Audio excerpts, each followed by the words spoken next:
Perkenalkan, nama saya Jujurlima Marito Siregar, mahasiswa Universitas Muhammadiyah Pekanbaru, jurusan Hubungan Masyarakat. Pada kesempatan kali ini, saya akan membawakan presentasi tentang Organizational Culture Theory atau teori budaya organisasi. Kita mulai dari pengertian teori budaya organisasi. Budaya organisasi adalah sebuah sistem makna bersama yang dianut oleh para anggota yang membedakan suatu organisasi dari organisasi-organisasi lainnya. Sistem makna bersama ini adalah sekumpulan karakteristik kunci yang dijunjung tinggi oleh organisasi. Pengertian budaya organisasi menurut para ahli. Yang pertama, menurut Robbins, budaya organisasi merupakan sebuah sistem makna bersama yang dianut oleh setiap anggota dan menjadi hal yang membedakan sebuah organisasi tertentu dengan organisasi lainnya. Yang kedua, menurut Garrett R. Jones, budaya organisasi adalah sebuah persepsi bersama yang dianut oleh masing-masing anggota organisasi dan merupakan suatu sistem dari makna bersama. Yang ketiga, menurut Walter Freytag, budaya organisasi adalah berbagai nilai dan asumsi baik yang disadari atau tidak disadari yang berguna untuk mengikat kepaduan sebuah organisasi. Yang keempat, menurut Shane, budaya organisasi yaitu sebuah pola dari asumsi dasar yang ditemukan, diciptakan, atau dikembangkan oleh sebuah kelompok organisasi tersebut dengan tujuan agar anggota organisasi dapat belajar mengatasi dan menanggulangi permasalahan yang terjadi akibat adaptasi eksternal dan integrasi internal yang sudah berjalan sebelumnya dengan cukup baik. Kita lanjut ke sejarah munculnya teori. Konsep budaya organisasi ini masih tergolong baru. Konsep ini diadopsi oleh para teoritis dan disiplin antropologi. Oleh karena itu, keberagaman pengertian budaya pada disiplin antropologi juga akan berpengaruh terhadap keragaman pengertian budaya pada disiplin organisasi. Konsep budaya organisasi ini mendapat perhatian luar biasa antara tahun 1980 sampai dengan 1990, ketika para sarjana mengeksplorasi bagaimana dan mengapa perusahaan Amerika gagal bersaing dengan perusahaan Jepang. Secara historis, ada perbedaan di antara para peneliti tentang definisi budaya organisasi. Menurut Edgar H. Sheen, seorang peneliti terkemuka di bidang ini, mendefinisikan budaya organisasi yang terdiri dari sejumlah fitur, termasuk pola asumsi dasar yang diperoleh anggota kelompok dari waktu ke waktu saat mereka belajar untuk berhasil mengatasi masalah internal ataupun eksternal yang relevan secara organisasi. Elliot Jacques pertama kali memperkenalkan konsep budaya dalam konteks organisasi dalam bukunya 1951 yang berjudul The Changing Culture of a Factory. Buku ini adalah laporan terbitan dari studi kasus perkembangan dalam kehidupan sosial dalam suatu komunitas industri antara tahun 1948 dan November 1950. Kasus tersebut melibatkan perusahaan publik Inggris yang bergerak terutama dalam pembuatan, penjualan, dan servis bantalan logam. Studi ini memusatkan perhatian pada deskripsi, analisis, dan pengembangan perilaku grup perusahaan. Kita lanjut ke elemen teori budaya organisasi. Ada dua, yaitu elemen idealistik dan elemen behavioral.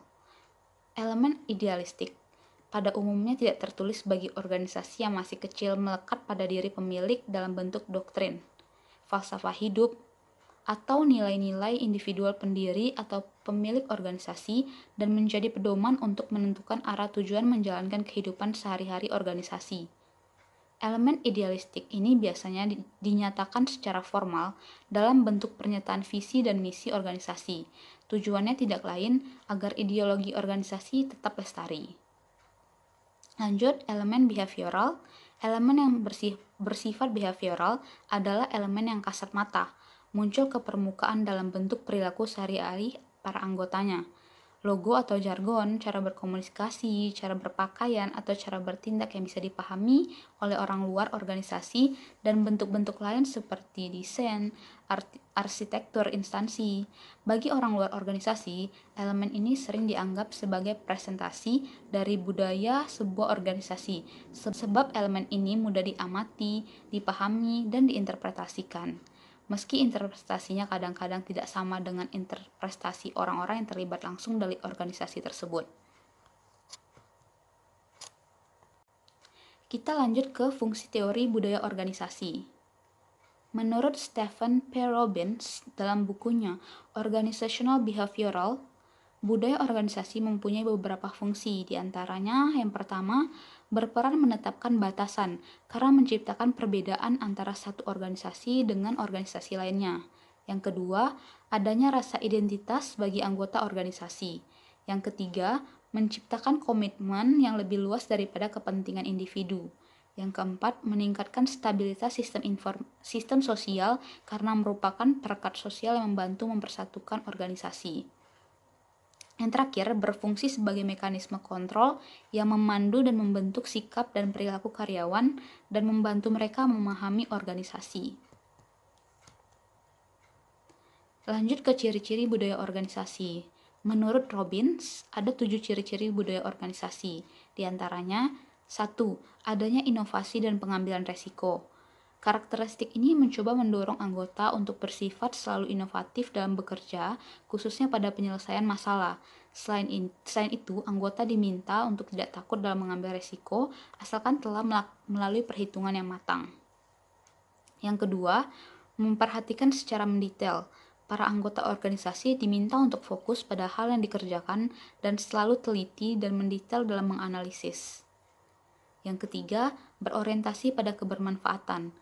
Manajemen organisasi memusatkan pada keluaran khususnya pada kebermanfaatan bagi berbagai pihak.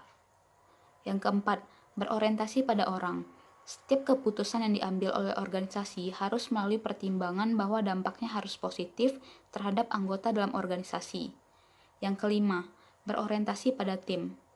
Program dan tindakan dalam organisasi condong pada kinerja tim dibandingkan kinerja personal. Yang keenam, bersifat agresif. Budaya organisasi membuat para anggota bersifat agresif dalam bekerja.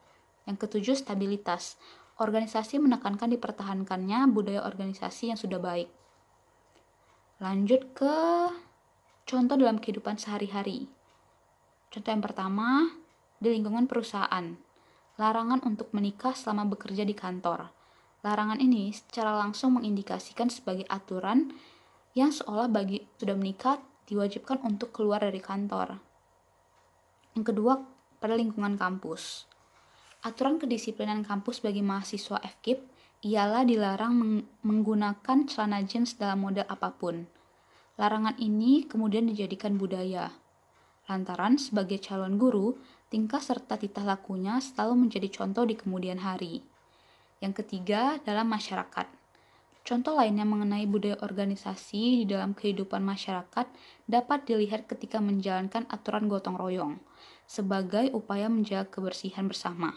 Konteks ini tentu saja menimbulkan bahwa masyarakat memiliki tanggung jawab pada lingkungannya. Yang keempat, pemerintah Indonesia. Contoh mengenai budaya organisasi yang ada di Indonesia, khususnya di dalam kajian budaya politik partisipan ialah munculnya DPRD, DPD, DPR RI, dan Presiden. Seolah dalam aturan tersebut ada wewenang yang jelas membedakan fungsi satu dengan lainnya. Yang kelima, organisasi di sekolah. Contoh lainnya terhadap budaya organisasi di sekolah dapat dilihat berbagai bentuk kegiatan siswanya, yang salah satunya adalah KIR, Karya Ilmiah Remaja. Dalam KIR, setiap anggota yang bergabung haruslah suka melakukan eksperimen dan meningkatkan inovasi pemikiran yang diperlukan. Yang keenam, pada lingkungan keluarga. Contoh lainnya berkaitan dengan budaya organisasi dalam keluarga yang merupakan bagian terkecil dari kesatuan rumah tangga. Setiap keluarga diyakini memiliki konsep tersendiri antara orang tua dan anak. Misalnya saja, larangan untuk pulang malam, larangan membawa pacar sebelum halal, dan lain sebagainya. Yang ketujuh, agama. Fenomena budaya organisasi dalam agama juga begitu terlihat dalam hal ini, misalnya saja untuk organisasi NU, Nahdlatul Ulama, yang merupakan organisasi Islam terbesar di Indonesia. Di NU, ada bagian tersendiri bagi setiap anggota yang bergabung, antara lain PMII, Fatayat, Ansor, ataupun Muslimat. Sebagai badan otonom memiliki syarat tertentu yang harus dipenuhi bagi calon anggotanya. Mari kita lanjut ke kesimpulan. Budaya merupakan hal yang selalu mengiringi kehidupan manusia. Budaya selalu ada di mana dan kapan saja manusia itu berada, tak terkecuali pada kehidupan organisasi. Dalam sebuah organisasi, inti kehidupan sebuah organisasi itu sendiri ditemukan dalam budaya. Budaya yang dimaksud dalam organisasi berbeda dengan budaya dalam pandangan sehari-hari kita. Budaya dalam organisasi tidaklah diartikan sebagai ras, etnis, latar belakang individu. Menurut Pachanowski dan O'Donnell Trujillo, budaya dalam organisasi diartikan sebagai cara hidup di dalam organisasi. Misalnya iklim atau atmosfer emosional dan psikologis yang mencakup semangat kerja karyawan, sikap dan tingkat produktivitas dan simbol-simbol. Budaya organisasi tidak muncul dengan sendirinya di kalangan antar organisasi, tetapi perlu dibentuk dan dipelajari karena pada dasarnya budaya perusahaan adalah sekumpulan nilai dan pola perilaku yang dipelajari, dimiliki bersama oleh semua anggota organisasi dan diwariskan dari satu generasi ke generasi berikutnya. Budaya organisasi sangat penting peranannya dalam mendukung terciptanya suatu organisasi atau perusahaan yang efektif. Secara lebih spesifik, budaya perusahaan dapat berperan dalam menciptakan jati diri, mengembangkan keikutsertaan pribadi dan perusahaan dan menyajikan pedoman perilaku kerja bagi karyawan. Baiklah, demikian presentasi saya seputar Organizational Culture Theory. Semoga apa yang saya sampaikan bermanfaat. Jika ada saran atau kritik yang membangun, sangat saya terima dengan tangan terbuka. Akhir kata saya ucapkan terima kasih.